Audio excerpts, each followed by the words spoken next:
일본이 고등학교 사회과 교과서 검정을 마쳤는데 주요 교과서에서 일본군 위안부와 강제 연행이란 표현이 모두 사라졌습니다. 또 독도에 대해서는 일본 땅이라거나 한국이 불법 점거하고 있다는 표현이 늘었습니다. 자세한 내용 정재윤 기자입니다. 내년 일본 고등학교 2학년 이상 학생이 쓸 검정 사회과 교과서들입니다. 검정을 통과한 주요 교과서들을 보면 일제강점기 조선인 노동자를 강제 연행했다는 표현이 사라졌습니다. 교과서에선 강제 연행이란 표현이 검정 이후 동원이나 징용으로 바뀌었습니다. 또 종군 위안부란 표현도 사라졌습니다. 즉 일제강점기 때 일본 정부의 만행을 인정하지 않고 학생들에게도 이를 제대로 가르치지 않으려는 의도로 보입니다.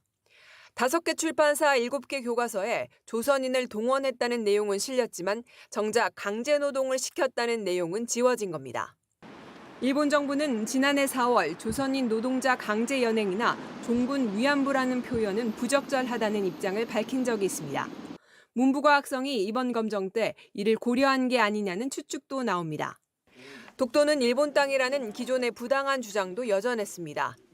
주요 교과서들은 독도가 일본 고유 영토라고 주장했고 한국이 독도를 불법으로 점거하고 있다는 표현도 포함됐습니다. 아시아 평화와 역사교육연대 등의 단체들은 일제강점기 일본군의 만행을 감추고 축소시키는 방향으로 교과서가 수정됐다고 비판했습니다.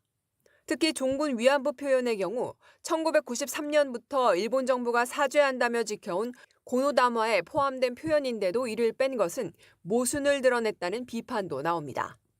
우리 정부는 일본군 위안부 피해자 문제와 관련해 표현 및 서술이 강제성을 희석하는 방향으로 변경된 것에 강한 유감을 표명한다고 밝혔습니다. 또 독도 왜곡 문제와 관련해서도 독도에 대한 일본의 어떠한 주장도 수용할 수 없음을 분명히 밝힌다고 강조했습니다. 외교부는 일본의 이 같은 결정이 있은 직후 구마가이 나오키 주한 일본 대사관 총괄공사를 불러 강하게 항의했습니다. JTBC 정재윤입니다.